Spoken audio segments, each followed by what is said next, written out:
eniny volana novambra ary efa napetraka eny anivon'ny fanapatrakana mpanatanteraka ny mombazay satria didim-panjakana avoakan'ny fahefana-panatanteraka no manaiky ny mpifidy anatanteraka ny safidiny dia nisy tety andro mifanaraka aminy zany hoe misy calendrier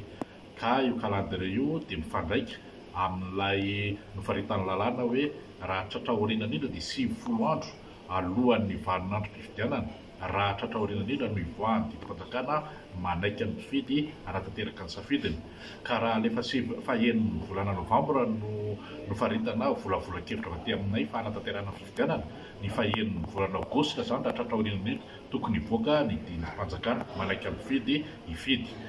miaraka amin'izay ireo didim-panjakana hiverina fa mifaningom-paka aminy mamaripahitra ireo atoto-taratasy ilaina izay ataon'ny platsaka fidina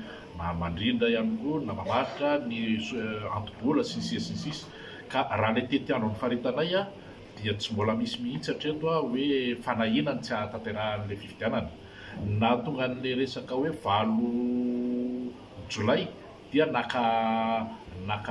noalavainay kely le izy mba akana atao hoe maro zao izy mitenenana zany hoe zay netrehitra zany fa raha nivoaka tamin'ny fiandano an'ity volana jolay ity le didim-panjakana dia mba nanomboka ny fahavalon'ny volana jolay le fametrahana atoto-taratasy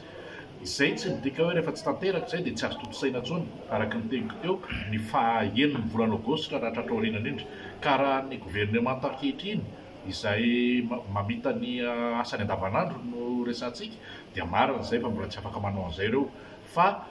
zay dia manantena fa tsy andry ela ny fijoroan'izany gouvernement zany na dia nisy ary amin'ny fetim-potoana ny faritan'ny filoham-pirenena fa hoe andiniana sy hamakafakana momba izany zay mieritreritra fa na any amin'ny farany volana jolay raha vao mitsangana ilay gouvernement dia isan'ny olona ara-pamehanao aminatiny ny famoahana zay didim-panjakana zay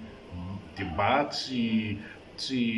ahina zany ilay hoe voadingana le faheniny volana aogositra fa raha sanatrika voadingana le faheniny volana aogositra dia tsy azo tazomina intsony zany le faheniny volana novambra.